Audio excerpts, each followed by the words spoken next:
The perfect family in suburban New Jersey. From the outside, the Miller family seemed to have achieved the ultimate American dream. Their home, a stately red brick colonial with crisp white trim and a manicured lawn, sat proudly in the heart of Ridgewood, one of New Jersey's most affluent suburbs. Every morning, sunlight filtered through grand bay windows onto polished hardwood floors, where Sarah Miller padded barefoot, preparing organic breakfast smoothies for her children before they caught the yellow school bus. Neighbors admired the Miller household for its sense of order and warmth. Richard Miller, tall and impeccably dressed, kissed his wife goodbye at precisely 7:45 every morning, carrying a stainless steel travel mug and a briefcase. Sarah would stand by the front porch, waving until his sleek silver Tesla disappeared down the tree-lined street. Their kids, Emma and Lucas, radiated the effortless confidence of children raised in comfort and security, excelling at violin recitals, soccer tournaments, and spelling bees. On weekends, the family attended barbecues in their backyard under string lights, or hosted game nights that drew laughter from every room. Sarah thrived in her role as the quintessential suburban mom. She volunteered on the PTA, organized charity bake sales, and greeted everyone, from the mailman to the mayor, with the same gracious smile. Her Instagram feed sparkled with snapshots of family ski trips in Vermont, autumn apple-picking excursions, and holiday celebrations where matching pajamas were a family tradition. There was always something picture-perfect about their lives. Their golden retriever bounding through piles of leaves, freshly baked cookies cooling on marble countertops, handwritten notes tucked into lunchboxes. To friends and acquaintances, the Millers were proof that hard work and devotion could buy happiness. Conversations in neighborhood salons or at the local Starbucks often circled back to Sarah's poise and Richard's business success. Together, they embodied stability, pillars in their church, donors at school fundraisers, dependable participants in every community event. Their marriage, too, appeared unshakable. Richard never missed Sarah's birthday or their anniversary, and his compliments about her home-cooked meals seemed genuine. Yet, for all its polished surfaces and effortless beauty, the Miller home was not just a house, but a symbol. It represented what so many in affluent New Jersey strive for, the blend of ambition, family, and comfort that defined suburban bliss. No one, not even Sarah, in her quietest moments, could have guessed how quickly the facade could crack, or how a perfect life could be built on a foundation less stable than it seemed. Shadows behind the perfect home, beneath the glowing veneer of the Miller household, shadows quietly grew. For Sarah, it began with small, passing moments, a glance from Richard that lingered just a beat, too long on his phone, his mind drifting elsewhere during family dinners, his laugh distant, like it was echoing from a different room. The comfort and rituals that once defined their family life suddenly felt scripted, the affection constrained by an invisible wall. Richard, celebrated in social circles as the devoted father and successful executive, kept a side of himself hidden, even from Sarah. He often came home late, bringing with him the scent of expensive cologne, mingled with the sterile air of boardrooms. On more than one occasion, Sarah would find bank statements in the mail addressed to companies she didn't recognize, or overhear half-whispered calls behind his locked office door. When she asked, she was met with polite dismissal, a smile, a gentle touch. Don't worry, darling. It's just business. With time, Sarah's sense of isolation Honestly, I deepened. wish I could help you out. She but watched other couples at I really PTA don't know anything meetings about trade knowing smiles and wondered if anyone else ever felt the same quiet ache in their marriage. She poured her energy into her children, volunteering at school, planning perfect dinners, organizing community events. Outwardly, she was the picture of stability. But late at night, when Ridgewood's suburban streetlights cast gold lines across her windows, Sarah's thoughts spun with doubts she couldn't name aloud. The Millers' social circle was tight-knit but competitive. Whispered rumors occasionally made their way to Sarah's ears. Speculations about Richard's investment strategies, sideways comments about how the Millers seemed to always come out ahead. Though she brushed them off, a knot formed in her stomach. She realized how little she knew about the real nature of her husband's business. At home, the growing distance was palpable. Sarah caught herself rehearsing conversations before approaching Richard, weighing her words with caution. She noticed how often she defaulted to small talk, steering clear of anything that might disrupt the fragile calm. Intimacy faded, replaced by a practiced camaraderie in front of the children and guests. Their house was immaculate, a showcase for holiday parties and Sunday brunches. But to Sarah, each polished surface only reflected the secrets accumulating beneath. And then there was the loneliness. It crept in slowly, We know about her, Richard. disguised as busyness. Who is she? School drop-offs, charity events, Pilates classes. Friends she once trusted now felt distant, their concern perfunctory. On Instagram, Sarah continued to post bright photos and cheerful captions, but in reality, she often scrolled through feeds late at night, haunted by a persistent sense of being unseen. Behind closed doors, Sarah sometimes caught glimpses of the man Richard might truly be. There were flashes of irritation in his voice when he believed nobody was listening, terse instructions to his assistant, a sharpness in the way he handled business calls in their home office. She began keeping her own secrets, silent observations, unspoken fears, and the growing conviction that their flawless world was built atop fault lines no one else could see. Their home remained grand and beautiful, celebrated by their neighbors and admired by friends. But beneath the surface, beneath the polished floors and curated family portraits, the shadows in the Miller household grew darker by the day, threatening to consume everything Sarah once believed unbreakable. The shock of divorce, Sarah would always remember the night her world caved in, because in Ridgewood, the true disasters never arrived with flashing lights or crashing sounds, but instead dressed themselves in quiet civility and legal documentation. It began as an ordinary Tuesday. Sarah had just finished folding laundry in the upstairs nook, the hum of the dryer masking the murmurs from Richard's office below. Their children, Emma and Lucas, worked through their homework at the kitchen table, pencils scratching in the silence.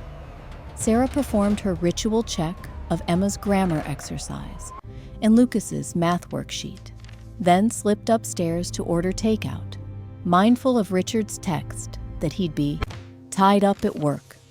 She didn't expect him home for dinner. She didn't even wait up for him anymore.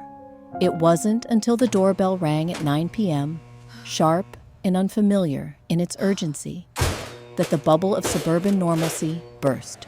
On the front porch stood a well-groomed man in a navy suit who introduced himself as a courier from a local law firm.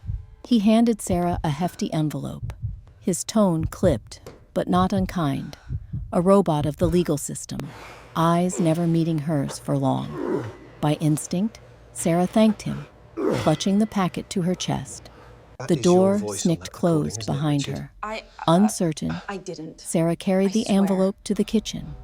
Even as she stared at her name, the bold, impersonal, Sarah Miller on the front. A voice inside whispered that everything was about to change. She peeled back the flap with trembling fingers.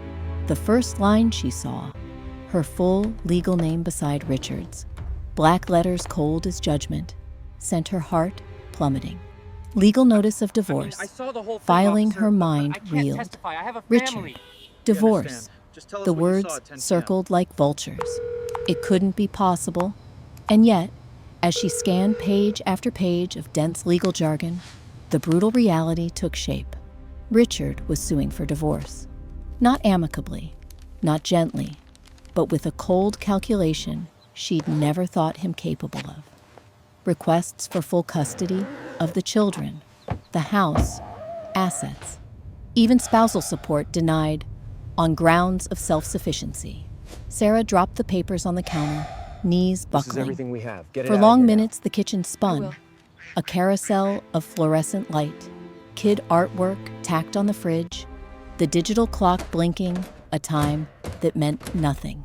How could she focus, even breathe, when the details in the packet revealed her life carefully disassembled, stitched apart piece by piece in a language of loopholes and accusations? The shock hit like a tidal wave, folding memory and present into a blur. Where did love go wrong? Hadn't she played her part? A faithful wife, attentive mother, upstanding member of their community. She found herself wandering the house in a fugue, touching the backs of chairs, the carved banister, staging the living room, her domain, one last time in her mind. Ghostly echoes of laughter seemed to taunt her from the walls. In the bedroom, the air still smelled of Richard's cologne, mingled with the faint lavender of her hand cream. Their matching robes hung side by side in the bathroom, as though nothing had changed. But everything had changed. The man she had shared 18 years of her life with hadn't had the courage to say it to her face. Instead, he let a law firm do the talking, outsourcing heartbreak, delegating betrayal. Word spread swiftly through Ridgewood, as it always did, subtle but relentless. Neighbors' glances lingering a moment too long.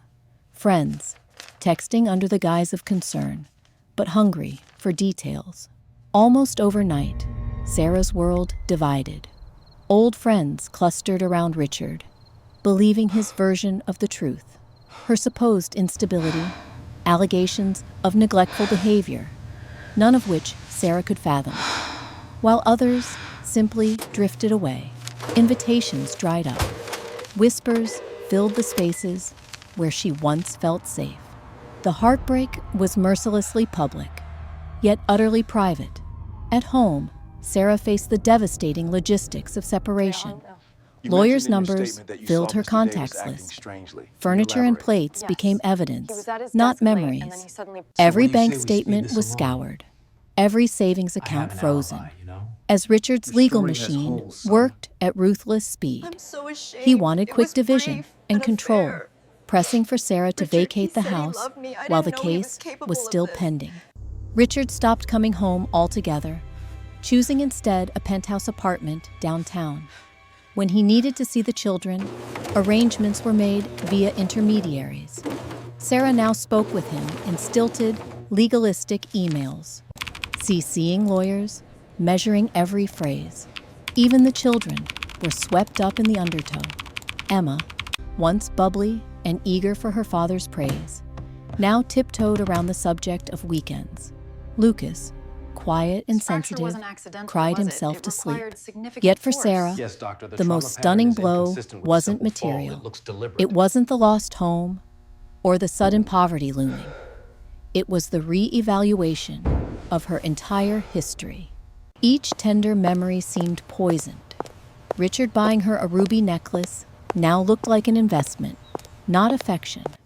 His affectionate texts, a performance to maintain his image. Friends reassured her that you'll be okay. But every day, new betrayals surfaced. Joint accounts closed, messages from mutual friends, taking a step back, reminders that the world valued appearances more than truth. Richard was relentless. He retained the most aggressive attorney in Bergen County, an expert at painting ex-spouses as unfit, at stretching technicalities until they snapped. Sarah, bewildered, watched as affidavits painted her as financially irresponsible, emotionally unstable, lacking marketable skills. It was as if her greatest weaknesses, those barely whispered to Richard in midnight confidences, had become arsenal against her. And then, in the stillness of a long, sleepless night, Sarah realized defeat wasn't an option, not for her children. In the weeks that followed, she endured the humiliation of moving out. The house, her sanctuary, slipped from her grasp. She rented a small, two-bedroom apartment by the commuter train, clutching boxes of clothes and keepsakes. There were nights when she sobbed into her pillow, overwhelmed by the sense of loss. But each morning, she resolved to stand up, if not for herself, then for Emma and Lucas. They needed their mother more than ever. Days blurred together, court dates, mediation, emotional cross-examinations, and the endless paperwork of divorce. Richard rarely looked at her in the hearings. Here it is. His eyes cold, Everything I his have. jaw Please be set. careful. Behind his legal Don't worry, firepower, I'll make sure they he see it. seemed invincible. The judge, the lawyers, even the clerks, all appeared to side with wealth, with order. But pain became a Look at this strange connection kind of right here. fuel for Sarah. She That started matches the offshore documenting account we found everything. yesterday. Richard's So that's how Richard absence, moved the money. his hostile texts, bank transfers to offshore accounts she'd never known about. She saw through the careful choreography laid out by his legal team. Though devastated, she found a new clarity. Yes, her life as she knew it had ended. But perhaps, exactly what happened somewhere during pickup past the with legal David. Well, Richard just crossfire, stood there staring at the something children. raw He didn't and blink truer much. It was odd. awaited. And the backpack. One autumn He morning, refused to let it go. as golden leaves carpeted the Ridgewood streets, Sarah dropped the children off at school in their old SUV. Emma squeezed her tightly. Here are the sealed It's okay, documents Mom. regarding the accounts. We're with you. Thank you. We'll take it from Lucas here. offered a small smile, fragile but sincere. Sarah fought Calm back expression tears, is an act. not of He's grief, trying to control but the of room. I awakening agree. resolve. The Let's see world how she long he can defended keep for it so up. long, the perfectly polished Miller home, the rituals, the performative happiness, it was gone now. All that remained was the aching emptiness of starting over, and, paradoxically, a faint glimmer of hope rooted deep in pain. For as Richard's campaign to erase her marched forward, Sarah quietly vowed she would not let his betrayal be the final word. Unbeknownst to everyone, especially Richard, the tornado he'd unleashed did more than strip away Sarah's old life. It forced her to confront the shadows within her marriage, her worldview, and herself. In that confrontation, a woman scarred, yet unbroken, began to quietly summon the will to fight back. Playing defeated, in the weeks following her forced exit from the Miller home, Sarah felt like a ghost haunting the edges of her old life, present but unseen. Wrapped up in her modest apartment, far from the well-tended lawns and white-trimmed colonials that had once defined her world, she realized that no physical address could contain the storm that now swirled inside her. Every box carried up the creaking stairs into her cramped new space was a silent, humiliating admission. She had lost, or at least that's what everyone around her was meant to believe. The people of Ridgewood, always alert to the faintest whiff of scandal, had made their judgment in record time. Sarah Miller, once the envy of PTA meetings and yoga classes, became a byword for defeat. Whispers followed her in the grocery store. She'd reach for the organic pasta, force of habit, lingering from better days, and feel the eyes of former friends on her back, cloaked in a mixture of pity and smug relief that her perfect life had crumbled, not theirs. Invitations to social events evaporated, Shared morning coffees became awkward nods. Even the staff at the local Starbucks, who once knew her order by heart, seemed in a hurry to move on to other customers. Sarah fielded calls from Richard's mother, now more icy than ever, warning her about her responsibilities as a single mother and the importance of keeping up appearances for Emma and Lucas, even as the family lawyers swept every asset from beneath Sarah's feet. Some acquaintances, out of a sense of charity or voyeuristic curiosity, offered to help with moves or meals, The victim's but family Sarah needs politely closure. declined, And you'll get unwilling it to for invite them. their pity, or worse, Just breathe. their inside knowledge of her misery. Late at night, when the children lay asleep on mattresses on the floor, their beloved things locked away in a house that was no longer theirs, Sarah let herself grieve openly. She sobbed until her throat ached and her face was raw. There were nights she scrolled endlessly through photos on her phone. Family vacations, matching pajamas, even Richard's well-practiced smiles, trying to detect the moment when her world had begun to unravel. Sometimes she wondered if the version of herself who posed in those sunlit Instagram shots was just as imaginary as the marriage itself. The apartment was suffocating, the colors but to blend like survivable. that? She You have stocked to use a shelves softer with budget touch with the oil groceries, paint. hung Remember thrift what the store mentor said curtains about the to muffle the glaze? noise from the You're street doing below, wonderful, sweetie. arranged children's shoes with Try adding a mechanical little more precision at the yellow door. right here. Emma, 8, worried if the tooth fairy would find her here.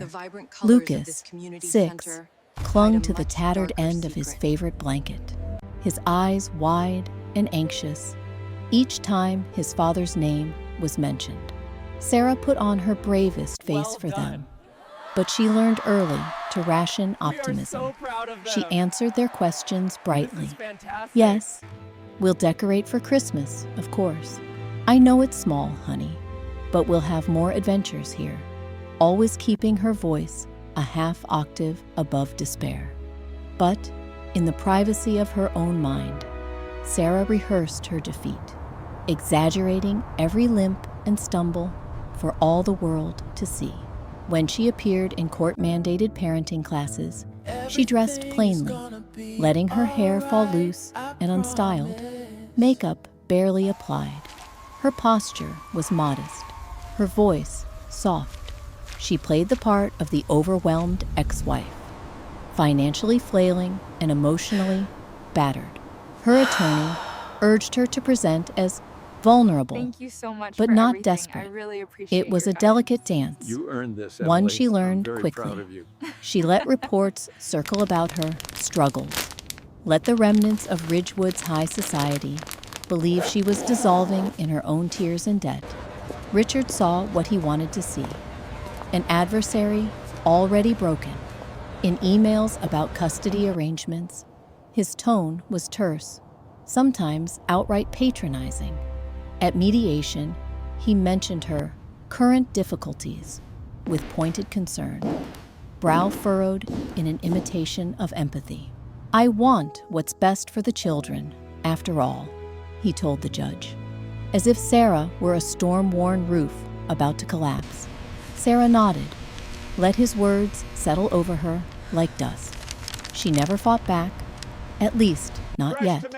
Behind closed doors, Sarah allowed herself small, private rebellions. She began to track every interaction, keeping meticulous notes of Richard's missed pickups, contradictory statements, and new spending patterns she gleaned from mutual acquaintances.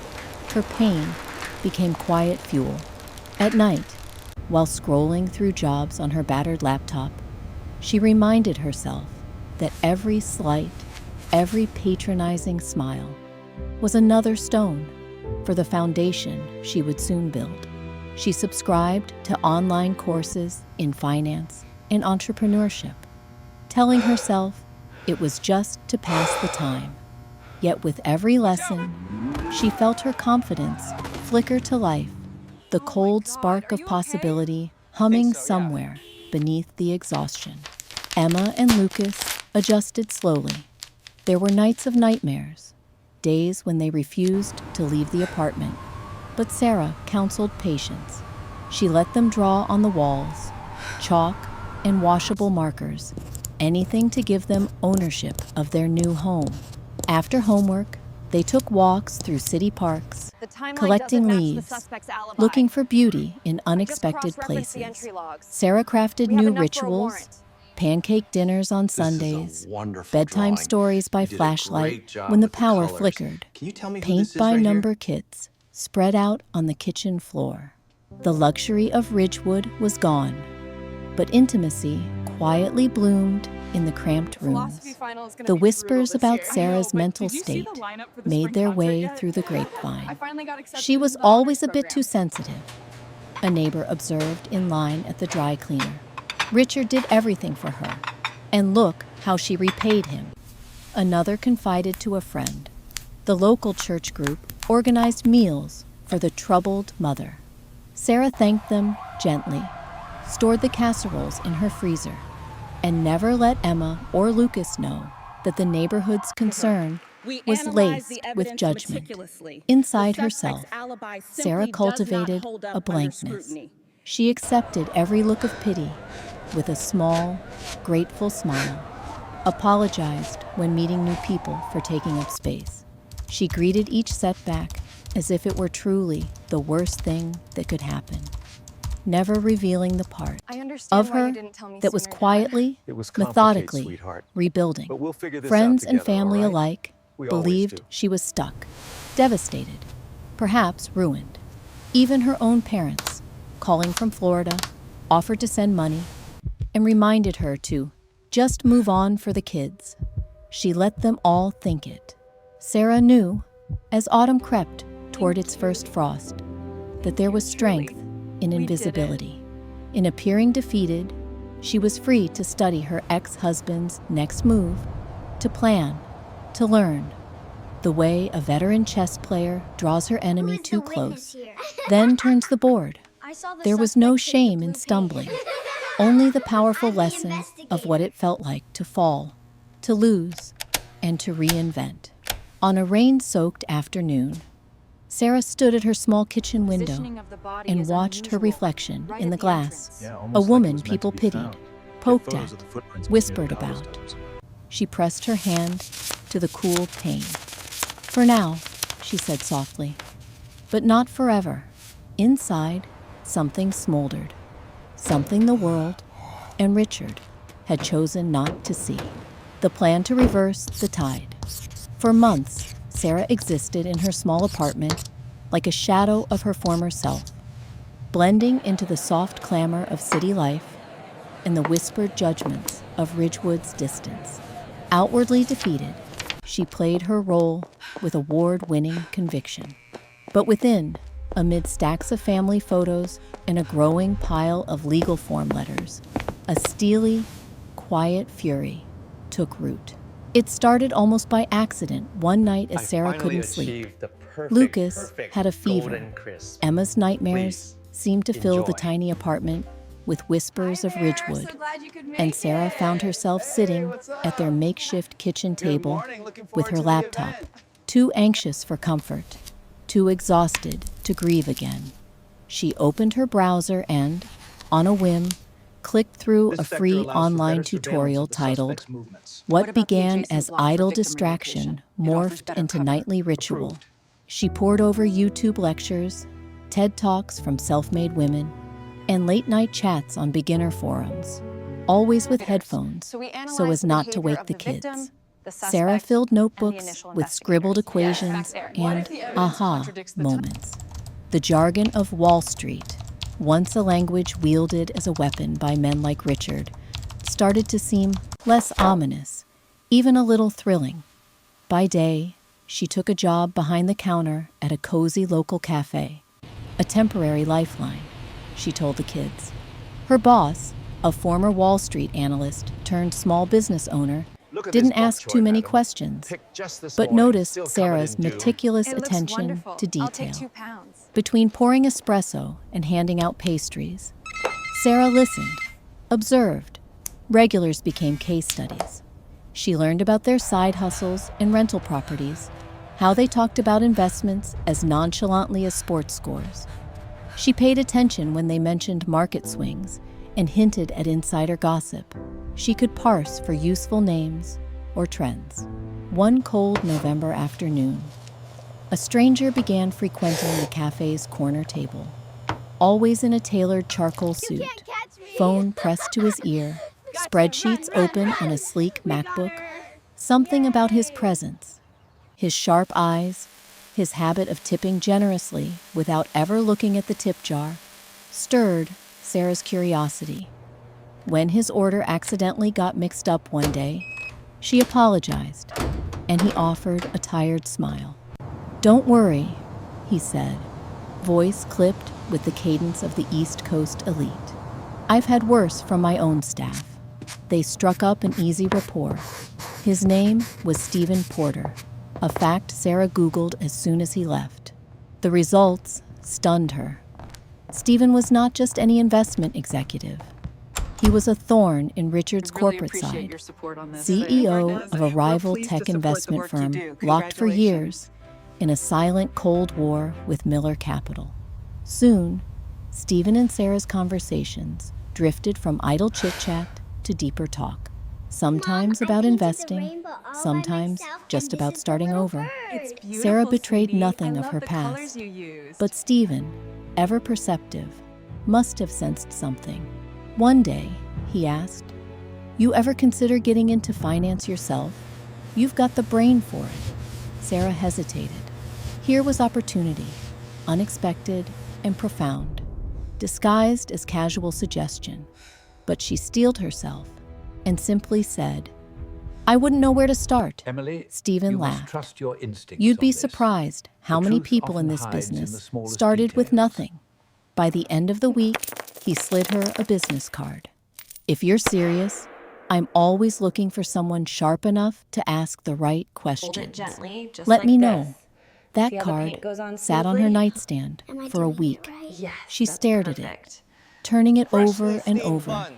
thinking Get your of skewers Ridgewood, right here. Hurry thinking up. of Emma and Lucas asleep beside her in their shared bedroom. One night, after a grueling mediation session with Richard's legal team, another ambush meant to intimidate and humiliate, Sarah resolved to try. She called Stephen, voice trembling with a mix of hope and dread. Stephen responded as if he'd been waiting. This is the best He spoke drawing you've candidly. ever done. I love "Your it. ex is not the only one in this town who knows how to play dirty. Tell me your story, Sarah. All of it." And so, for the first time, Sarah told it all. Her marriage, her fall from grace, the way Richard had weaponized every kindness against her. To her surprise, Stephen didn't pity her. He admired her resilience. He offered her an entry-level research position, unofficial at first, in his firm's analyst bullpen. "We help each other," he said, eyes glinting. That's really "I think you have colorful. more to gain I than need you more realize. paint over here. And for me, let's just say, the best way to beat a man like Richard Miller is to have someone he underestimates on my team." Sarah threw herself into the work. Nights became a storm of Bloomberg terminals got away with and it, too. SEC filings, learning industry secrets from Stephen's inner circle, buried deep in the company's lower echelons. She devoured books and online courses, sat quietly in the back of staff meetings, offering insights only when she was certain, and measured every risk. She learned to watch not just the numbers, but the subtleties: when to speak, when to listen, who to trust. No step forward was wasted. With Stephen's mentorship, Sarah began tracing Richard's recent transactions, recognizing his favorite tactics in corporate acquisitions: the shell companies, the offshore assets, the last-minute pivots meant to kneecap competitors. She compiled files, quietly passing intelligence to Stephen's strategy team, Finally over, Emily. who countered Richard's every You're move safe now. with uncanny precision. Look at how the At artists home, use these Sarah's colors. apartment filled with coded Wow, sticky it's so notes big. and I market love the blue updates, one. coffee-stained notebooks chronicling Richard's empire, and how to dismantle it, piece by piece. She saw her children less, but each moment together was cherished. She explained to Emma and Lucas that sometimes a parent had to fight for the future, even if the present was difficult. At night, after tucking them in and kissing their foreheads, she whispered promises. One day, things would be different. They would have stability. She would never be blindsided again. Over the next year, Miller Capital started to bleed. Key investments slipped away. Lucrative deals unraveled as if by accident. Rivals moved first, armed with the very data sets and insights Richard had once monopolized. Rumors swirled in Ridgewood's country clubs. The Miller machine was faltering. Sarah, cloaked in the normalcy of her cafe job, in the humble trappings of her apartment, became an invisible hand behind the chaos, wielding her knowledge with care. Through it all, Sarah never announced herself, never sought applause. Even Stephen, her unexpected ally, respected her desire for secrecy. Let them all believe what they want, he told her. The best victories are the ones no one ever expects you to win. And as Sarah watched Richard's fortune and arrogance unravel under the pressure of competitors he could neither predict nor understand, she found, for the first time in years, the pounding of her own heart steady and strong. She had been broken, yes, but in the cracks, a new Sarah was forged. Resilient, resourceful, and underestimated by the very man who had tried to erase her. The plan wasn't just about revenge. It was about taking control, about reclaiming the narrative of her life and refusing to play the victim anyone, least of all Richard, expected. Each quiet triumph became a balm. The more she learned, the more powerful she felt. And as she gazed out over the rooftops of her modest neighborhood, Sarah understood that, finally, the tide was turning. And, this time, it was turning in her favor. The battle in the world of American business. If the suburban streets of Ridgewood had felt like a stage, the world of high finance was an arena, a battleground where only the shrewdest survived. Sarah had entered this world as an underdog, I know, Emily. her presence so unassuming that few noticed her arrival. In back rooms at Porter & Co., she absorbed everything, starting each morning with the nervous anticipation of someone scaling a cliff without a harness. The cityscape outside their offices glittered with possibility and peril. From the start, Sarah saw just how sharp the claws were in this new environment. Deals were struck over power lunches and erased with a 12-word email.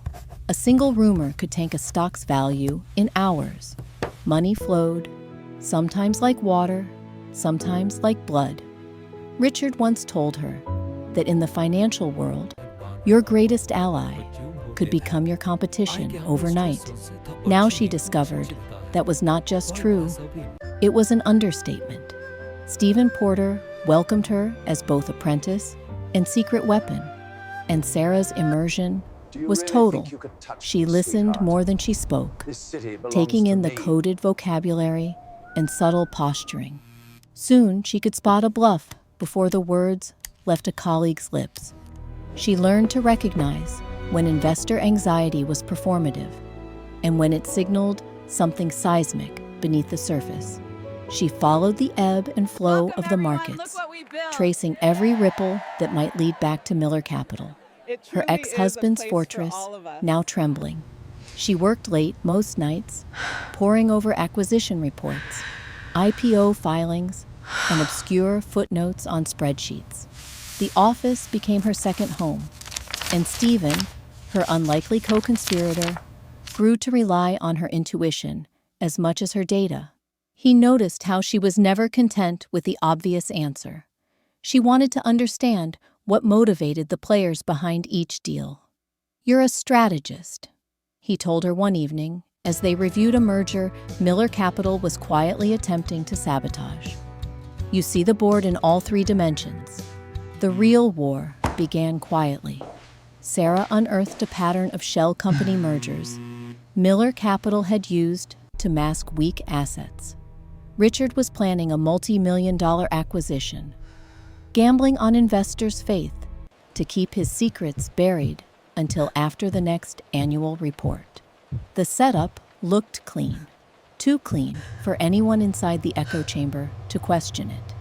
But Sarah, recalling years of sidelong glances, last-minute business trips, and cryptic phone calls, connected the dots others missed. She prepared a series of confidential memos for Stephen, each outlining technical steps Miller Capital was employing to inflate its financial health. No, I can't get it At right Stephen's now. They're watching the urging, accounts closely. they timed I a said I'll series handle of it. Just give me an calculated hour. market I moves, really have to hang up. subtle investments, leaked tips to financial journalists, strategic partnerships in sectors Richard hoped to enter. One by one, Miller Capital's partners grew skittish. The acquisition was stalled, rumors began swirling, and stocks slipped. Richard, accustomed to absolute control, was livid. He narrowed the field, launching internal probes and trading accusations among his board members. Sarah watched the news on her laptop from her bedroom, the blue light flickering across her face as analysts speculated about unforeseen market pressure and leaks inside Miller Capital. At work, she maintained a veneer of normalcy, gripping her coffee cup tighter whenever someone mentioned the unfolding drama. But this was not about one transaction. Sarah had spent months quietly documenting Richard's business tactics, his preference for blindside plays, the way he churned through junior partners, his habit of using off-the-books consultants from the city's shadowy financial underbelly. The more she uncovered, the clearer it became. Richard had built Miller Capital on shifting sand. Her mission, now, was to let time and strategy do their work. At a quarterly business conference in Manhattan, the tension between Stephen's firm and Miller Capital was palpable. The city's elite gathered in marble-floored ballrooms, powered by caffeine and ambition. Richard spotted Sarah in a crowd, and, for the first time in almost a year, they made eye contact. He looked through her, dismissive, certain she was irrelevant. Sarah greeted him with an indifferent nod and let the moment pass, her hands steady, her heart armored by a new confidence. Behind Honestly, the scenes, you've handled she all the worked with arrangements Stephen's perfectly. legal and investment teams I don't know what to I would do without anticipate you. Miller Capital's every maneuver. At times, the pressure felt overwhelming. One misstep, and everything she'd rebuilt could collapse. But the more Miller Capital lashed out with aggressive countermoves, legal threats, predatory bidding, veiled intimidation, the more they exposed their own desperation to those in the know. The press finally caught wind of the corporate warring. Headlines splashed across business sections. Investment titan Miller faces unrest amid strategic leak. Newcomer Porter and Comas outmaneuvers key rivals. Anonymous sources speculated that a mystery strategist inside Porter's camp was responsible for the prescient counterattacks. Sarah, careful and cautious, erased her digital fingerprints and communicated through encrypted apps, always one step ahead. Financial pressure on Miller Capital ballooned. Analysts called for audits. Old partners abandoned ship, fearing the stink of scandal. Those closest to Richard began to question his judgment. He responded with escalating paranoia, rooting out supposed traitors, never suspecting that the most effective challenge to his empire was being orchestrated by the woman he'd tried so hard to erase. Occasionally, guilt gnawed at Sarah, especially on the nights she spent alone, long after Emma and Lucas were asleep. She would stare at the city lights, questioning whether vengeance had become her North Star and what this battle was costing her children. But then, she would remember the cold dismissal in Richard's eyes, the way he'd used legal muscle to force her and their kids into the margins. This fight, she reminded herself, was about more than personal score settling. It was about dignity and about proving, to herself most of all, You thought it was that she could random. build It something wasn't. enduring they could I all be orchestrated proud every of. moment of this, Victory right didn't down to your come in terrified one dramatic expressions. swoop. It arrived in steady, incremental shifts. One week, Miller Capital lost a multi-million-dollar hedge fund partner. No. The next, a whistleblower inside Richard's legal department leaked damaging documents, confirming Sarah's suspicions about regulatory violations. In response, Stephen promoted her to a lead analyst role, with private congratulations and a caution to stay invisible but invaluable.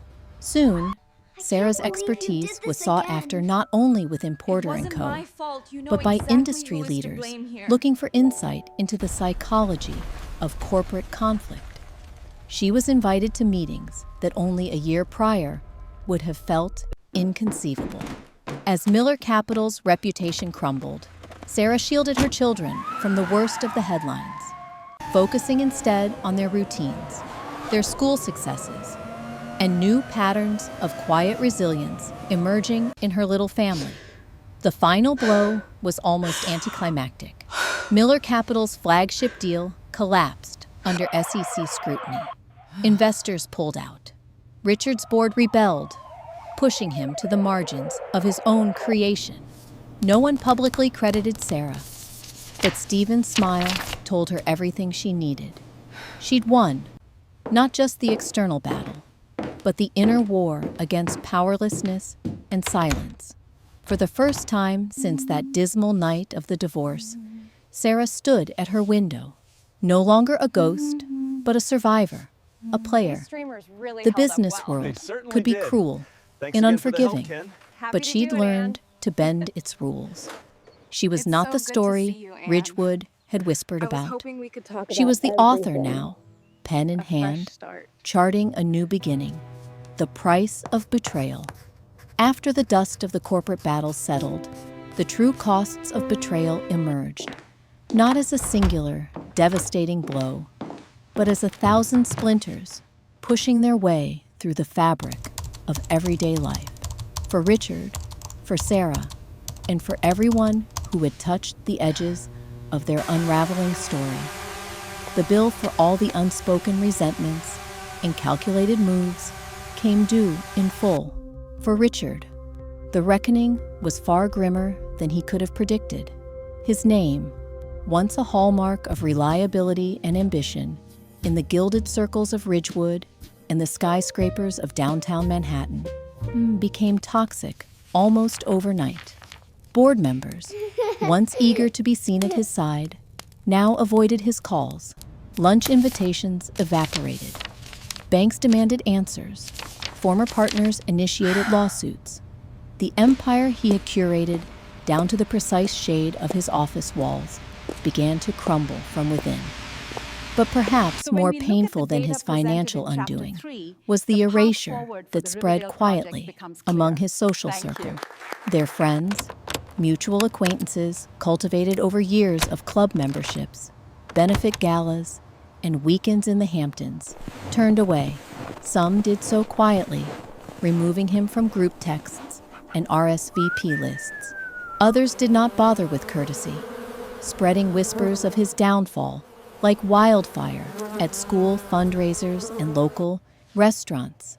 Richard found himself seated alone at power lunches that had once been the highlight of his week, unmoored and unrecognized, realizing too late that friendships founded on success rarely survived its absence. Inside his new, sleek downtown apartment, the silence became oppressive. The rooms were full of the trappings of luxury, but none of the warmth. There were nights when he caught himself searching through old digital albums on his phone, family ski trips and birthday parties, where he, for all his icy ambition, had once managed a real, unguarded smile. Now, those images felt like artifacts from a life that no longer belonged to him. And Sarah, once deemed unremarkable outside of Richard's carefully crafted narrative, became Ridgewood's quiet emblem of resilience. Neighbors who once avoided her gaze in grocery store aisles started to offer not just polite smiles, but genuine questions about her work, her children, her future. Some approached out of curiosity, others out of belated guilt. Sarah accepted only what she needed: space, privacy, the opportunity to rebuild on her own terms. She did not gloat in Richard's ruin. In fact, the sight of her former husband diminished. Walking with shoulders hunched past the flower shop, where she now bought her own bouquets, brought not satisfaction, but a kind of melancholy. It would have been easier if anger alone remained. But what washed over Sarah in the months following Miller Capital's collapse was a bittersweet clarity. He had betrayed himself even more profoundly than he had betrayed her. Through her journey, Sarah learned that healing was not a clean act of closure, but a labor of patience and self-forgiveness. The trust she had once given so freely was now doled out more cautiously. In business, in friendships, even with her children, who had internalized their own versions of loss and suspicion. Emma, older and suddenly wise, beyond her years, asked complex questions at bedtime about right and wrong, about love and loyalty.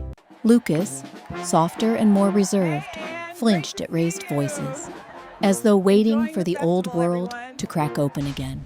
Sarah answered as best she could, never lying, never bitter, always striving to teach them that betrayal, though scarring, did not have to define their future. Professionally, Sarah's life blossomed with quiet successes.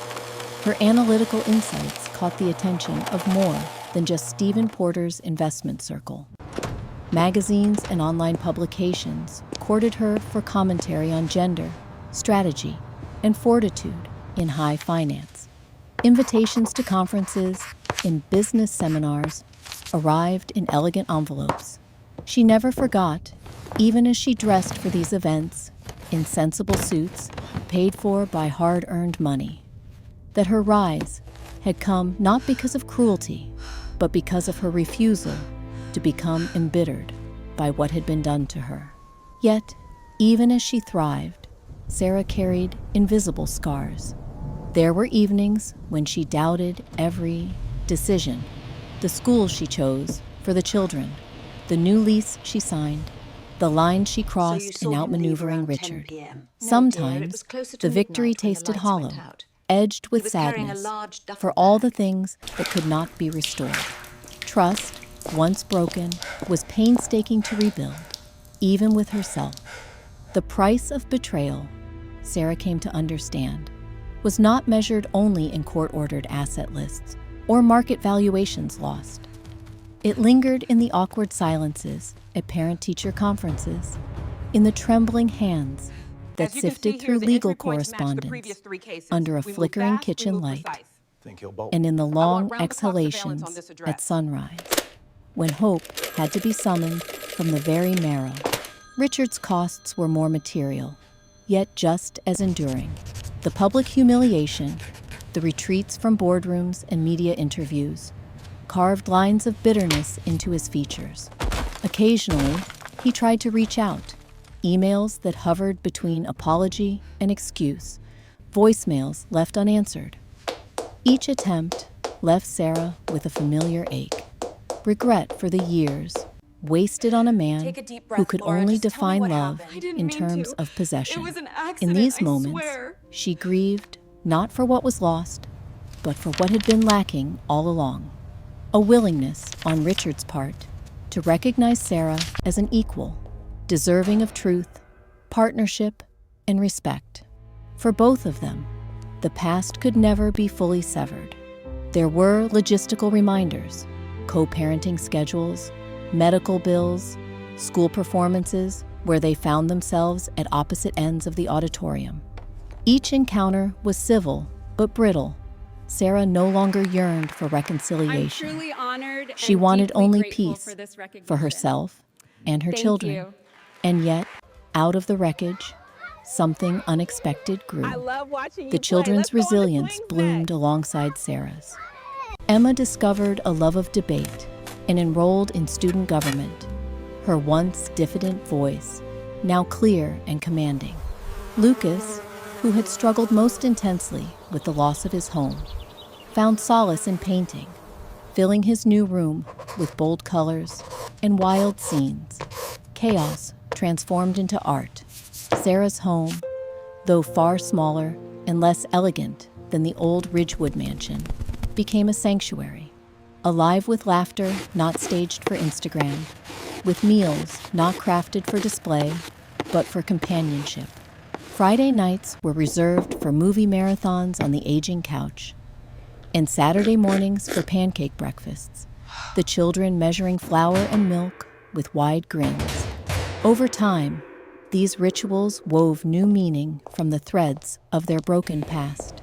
Looking back, Sarah realized that the price of betrayal was not the loss of comfort, wealth, or even public standing. It was the forfeiture of trust, the erasure of shared dreams. For Richard, the ultimate penalty was more than losing Sarah. It was the shattering of his own illusion of control, and the realization that love, once weaponized and manipulated, could never be recaptured by force. As autumn came again to Ridgewood and the leaves spiraled down the same streets where she'd once waved goodbye to her husband's Tesla, Sarah stood in her kitchen, stirring soup as Emma read at the table and Lucas painted by the window. Peace had not come in the form she had once imagined. It had arrived with scars and sacrifice, patience and persistence. In the end, the most profound cost of betrayal was not the ending of a marriage or a business empire, but the transformation of everyone touched by its reach. Sarah, at last, was not simply a survivor.